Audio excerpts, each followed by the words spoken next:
विघ्नहर्ता श्री गणेश, श्री गणेश, श्री गणेश।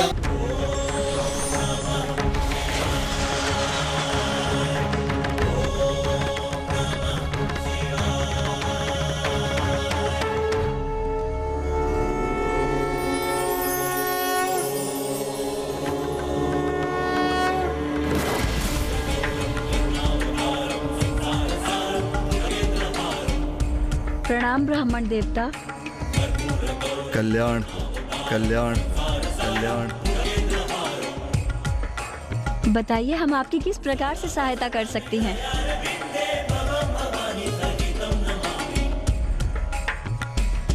मैं तो एक साधारण ब्राह्मण हूँ जो इस मार्ग से जा रहा था और मुझे एक अद्भुत तेज का आभास हुआ। ऐसा तेज जो एक कठोर तपस्या के बाद ही उत्पन्न हो सकता है। उत्सुकतावश मैं इस ओर खींचा चलाया। आपका अनुमान सर्वथा उचित है ब्राह्मण देवता। महाराज हिमावन की पुत्री देवी पार्वती यहाँ अपना तप कर रही हैं।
महाराज हिमावन की अति सुंदर पुत्री एक राजकुमारी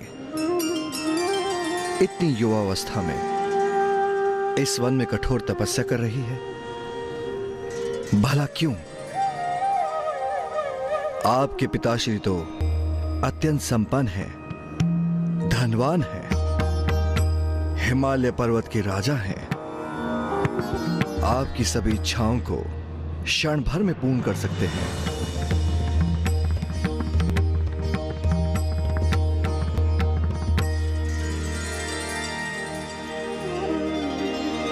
अच्छा, समझ में आया। अवश्य किसी ढोंगी साधु के शब्दों से प्रभावित हैं आप। उसने आपको तपस्या करने का सुझाव दिया। क्यों? उचित कहा ना मैंने? नहीं ब्राह्मण देवता, ऐसा कदापि नहीं है। सखी पार्वती तो महादेव को प्रसन्न करने हेतु तो तपस्या कर रही है, जिससे महादेव उन्हें विवाह के लिए स्वीकार कर सके। क्या क्या कहा आपने? महादेव? जिस महादेव को प्राप्त करने हेतु आप इतना कठोर तप कर रही हैं, उस अघोरी से भली भांति परिचित हूं मैं। आपका शुभ चिंतक हूं मैं राजकुमारी।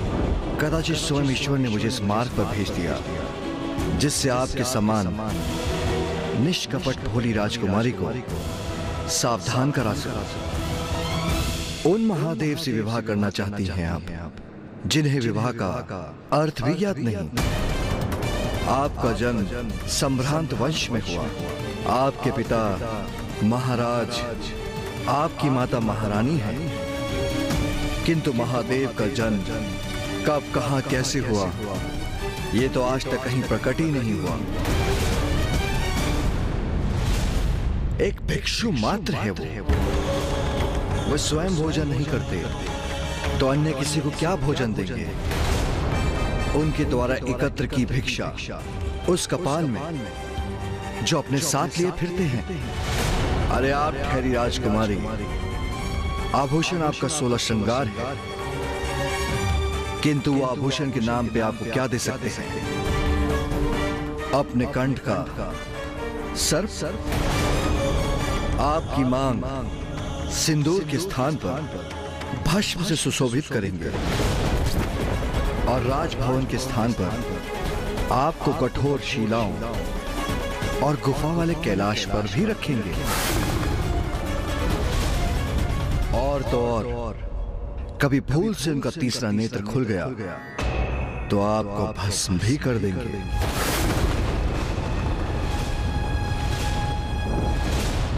उस अघोरी से आपके इस तथाकथित विवाह के उपरांत क्या वो आपके साथ कैलाश में भी रहेंगे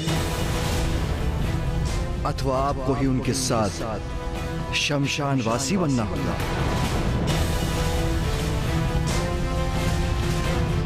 आशा है राजकुमारी कि उनके भूत पिशाच आपको कोई कष्ट न दे। और सुना तो ये भी है कि वो सदा ही खोए रहते हैं, वर्षों तक ध्यान में लीन रहते हैं। और आप तो अभी से मृत पशु के चर्म को अपने शरीर पर धारण करने का अभ्यास कीजिए। और धारण ना भी करें तो उनकी दुर्गंध सहने के लिए तैयार हो जाइए, क्योंकि आपके वो शिव उसे धारण करना नहीं छोड़ेंगे। मैं तो ये समझने में असमर्थ हूं कि आप क्या समझकर महादेव से विवाह कर रही हैं। इतनी सुंदर राजकुमारी हैं आप, महादेव के नाम का जाप कर इतनी कठोर तपस्या कर किस अवस्था में पहुंच गई हैं आप? जिन महादेव के विवाह के पूर्व ही आपकी ये दशा कर दी, वो विवाह के उपरांत आपको क्या सुख देंगे? आपको क्या सुख देंगे? आपको क्या सुख देंगे? महादेव माता पार्वती को उकसा रहे थे और माता पार्वती प्रतिपल और क्रोधित होती जा रही थी। और दूसरी ओर ब्रह्मदेव तारकासुर के राजभवन पहुंचकर नारायण की योजना को क्रियान्वित करने जा रहे थे। एक बार पुनः मेरे असुरों ने निराश किया मुझे और उस देवी ने एक संपूर्ण सेना को नष्ट कर दिया। मेरे सबसे शक्तिशाली महाअसुर अभुआ का वध कर दिया उस देवी ने। तुम्हारी समस्त शंकाएं एक एक कर सत्य हो रही हैं तारकासुर। कौन है? कौन है? कौन है जो मेरे विचारों को पढ़ रहा है?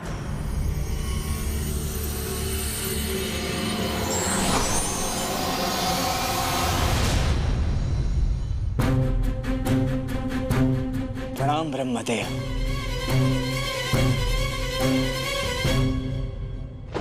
तुम्हारी चिंता भली भांति ज्ञात है मुझे। तुम मुझसे कुछ भी नहीं छिपा सकते हो तारकासुर। क्या सोचा था तुमने? तुम मुझसे ऐसी अवस्था में मृत्यु का वरदान मांगोगे जो सर्वथा असंभव प्रतीत होगा और तुम अमर हो जाओगे। क्यों? सत्य कह रहा हूं ना मैं? किंतु अब ऐसे संयोग प्रस्तुत हो रहे हैं जो असंभव प्रतीत होता था वो शीघ्र संभव हो सकता है। महादेव देवी आदि शक्ति अर्थात देवी पार्वती से विवाह करेंगे। इसकी संभावना बढ़ती जा रही है। यदि महादेव ने देवी पार्वती से विवाह किया तो उनका पुत्र भी अवश्य होगा और वही पुत्र बनेगा तुम्हारा काल। बनेगा तुम्हारा काल। बनेगा तुम्हारा काल हो तुम्हारा।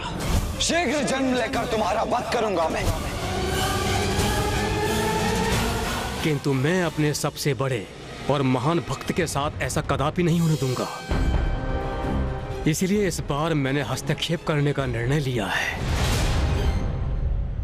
एक और ब्रह्मदेव जहां तारकासुर को अपनी योजना में उलझा रहे थे, वहीं महादेव द्वारा ली जाने वाली परीक्षा माता के लिए और कठोर होती जा रही थी। देखिए राजकुमारी, प्रतीत होता है आप एक कल्पना की उड़ान से रचित संसार में जी रही हैं। महादेव की वास्तविकता से पूर्णतः अनभिज्ञ हैं। अपने सुंदर नेत्र खोलिए और सत्य देखिए राजकुमारी। महादेव की विवाह के उपरांत आपको कष्ट ही कष्ट सहने होंगे। राजभवन में रहती हैं आप, और महादेव से विवाह के उपरांत आपको शिलाओं पर रहना होगा। इतने सुंदर रथों पर आरूढ़ होती हैं आप, और महादेव का वाहन क्या है? वो वृद्ध बैल।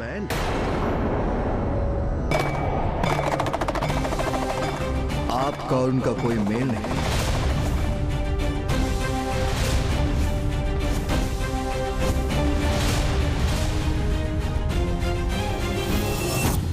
बार बार नारायण आदि शक्ति मेरे असुरों को दिए वरदान का तोड़ जो ढूंढ लेते हैं।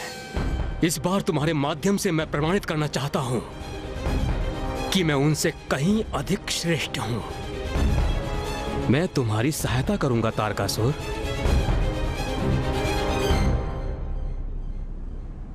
स्मरण रहे तारकासुर, आदि शक्ति हैं वो, कोई साधारण देवी नहीं जिनसे तुम सरलता से निपट लोगे। क्या करूं मैं? आप ही मुझे बताइए। स्वयं को सुदृढ़ और सशक्त करो वत्स। अर्थात एक ऐसी माया नगरी का निर्माण करो जो तुम्हारा स्वयं का स्थान हो, जो तुम्हारा नगर और राजभवन हो। जब महादेव का पुत्र उत्पन्न होगा, इसके उपरांत वो इस नगर में प्रवेश करने का प्रयास करे तो ये पूरा नगर जाल बनकर अपने में फंसा ले। इस तरह महादेव के पुत्र का अंत हो। किंतु प्रभु, मुझे माया नगरी का कोई ज्ञान नहीं। उसकी चिंता मत करो पुत्र, वो विद्या मैं तुम्हें प्रदान करूंगा।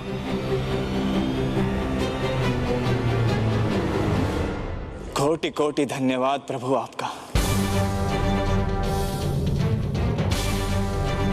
किंतु प्रभु,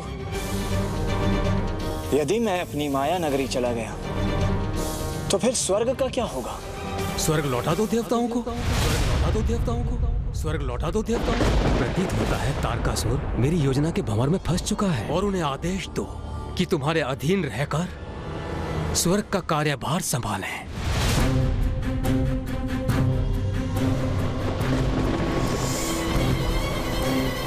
तो उस अवस्था में मुझे ये वरदान दीजिए प्रभु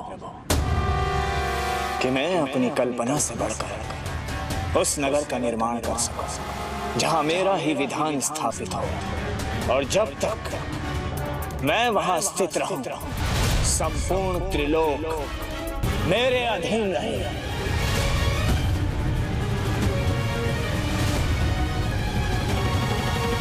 तथास्तु, तथास्तु, तथास्तु। धन्यवाद प्रभु।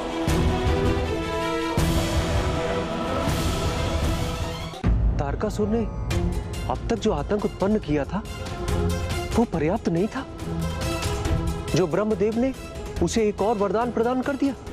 महाराज, इस वरदान के पीछे ब्रह्मदेव और नारायण की एक द्विपक्षीय रणनीति थी। प्रथम कि देवता स्वर्ग पर अपना अधिकार पुनः स्थापित कर सके, और द्वितीय कि तारकासुर अपने नगर के निर्माण में व्यस्त हो जाए, उसका मन भटका रहे, जिससे देवताओं को कुछ और अवकाश प्राप्त हो, जिस अवधि में महादेव और माता पार्वती का विवाह भी संपन्न हो जाए। किंतु विवाह के लिए तो सर्वप्रथम माता पार्वती को महादेव की परीक्षा में सफल होना होगा ना? हाँ माता, आप सर्वथा उचित कह रही हैं। किंतु अभी कैसी परीक्षा ले रहे थे महादेव कि माता का क्रोध उनके चरम पर ही पहुंच रहा था? क्षमा कीजिए ब्राह्मण देवता, आपका सम्मान करना मेरा धर्म है, इसीलिए मैं आपको कुछ नहीं कह रही हूँ। किंतु आपको मेरे समक्ष महादेव की निंदा करने की अनुमति नहीं है।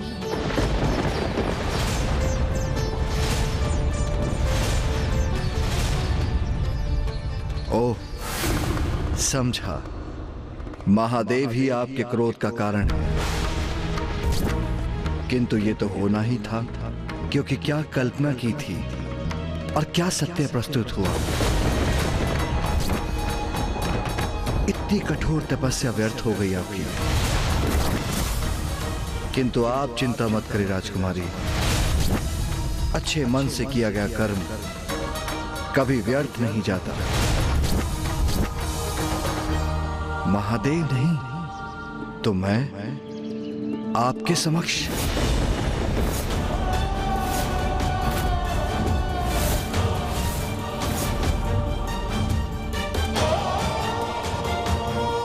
ये आप क्या कह रहे हैं ब्राह्मण देवता?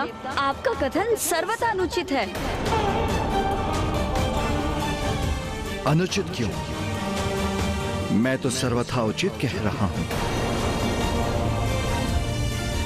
मैं ब्राह्मण अवश्य हूं, किंतु राजकुमारी को उत्तम भोजन दे सकता हूं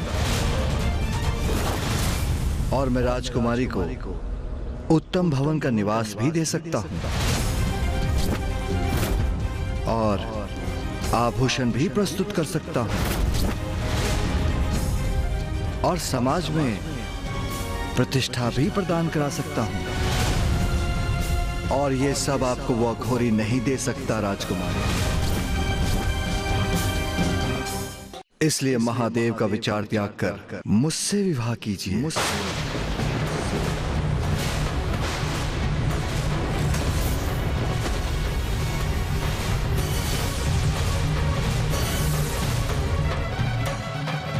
ब्राह्मण देवता, इतना दुस्साहस आपका?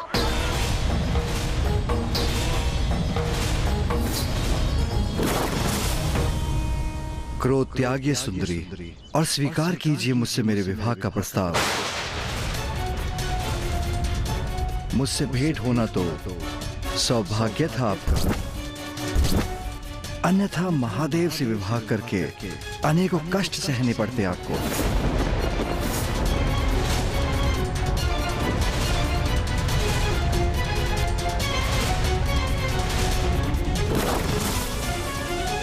तो कहिए, विवाह करेंगी ना मुझसे?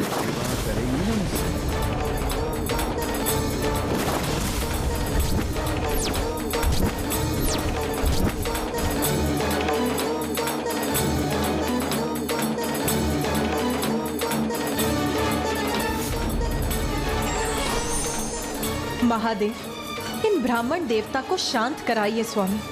इनके अनुचित शब्द मेरे हृदय को बेध रहे हैं। मुझे ज्ञात है पार्वती, ये तुम्हारे लिए कष्टदायी होगा, किंतु ये वो परीक्षा है जिसके द्वारा ही तुम स्वयं को सिद्ध कर सकती हो और ये परीक्षा तुम्हें देनी ही होगी। ब्राह्मण देवता इतनी दुष्टता कर पार्वती को क्यों उकसा रहे हैं? कहीं पार्वती ने इन ब्राह्मण देवता पर अपना क्रोध व्यक्त कर दिया तो तपस्या के उपरांत कितना बड़ा अपराध हो जाएगा।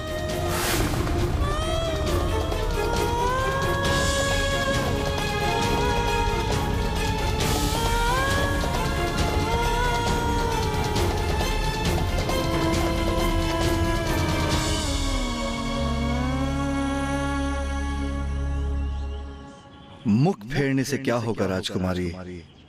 मैं अपना उत्तर प्राप्त कर कर ही रहूंगा। महाज्ञानी ब्राह्मण हूं मैं। मेरी पत्नी बनकर मेरी सेवा करेंगी तो उद्धार हो जाएगा आपका।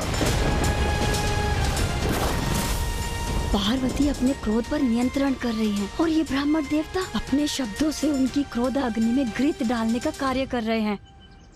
ओह, समझा। आप मुझसे अपना मनोहार करवाना चाहती हैं। उचित है, मैं वो भी करूंगा, किंतु आपकी ना कदापि स्वीकार नहीं करूंगा।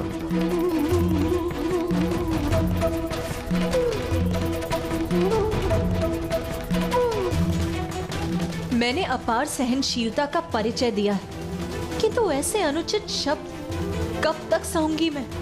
ये मेरी कैसी परीक्षा है स्वामी? उत्तर दीजिए सुंदरी।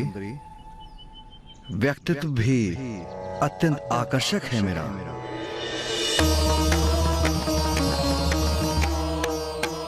उन अघोर अघोरी महादेव और आपकी जोड़ी की तुलना में तो हम दोनों अनेकों गुण सुंदर दंपति होंगे। बस बस बस। जगदम्ब मदम्ब कदम्ब वन प्रिय वासिनी हासरते शिखर शिरोमणि तुंग हिमलय श्रृंग निजालय मध्य। बहुत आदर सम्मान हो गया है इन ब्राह्मण देवता का, किंतु अब एक क्षण भी यहाँ रुककर इनका अनर्गल प्रलाप और नहीं सहूंगी मैं। जो मेरे स्वामी महादेव की निंदा करेगा वो तो महापाप का भागी होगा, किंतु जो उनकी निंदा का श्रवण करेगा वो भी तो पाप ही करेगा। चलो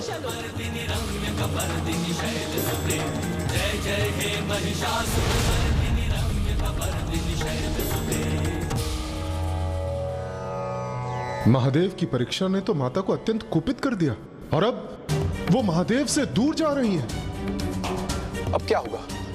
अब माता का क्रोध शांत कैसे होगा? इतनी बड़ी भूल मत करो कन्या, मुझसे मुख फेर कर मत जाओ।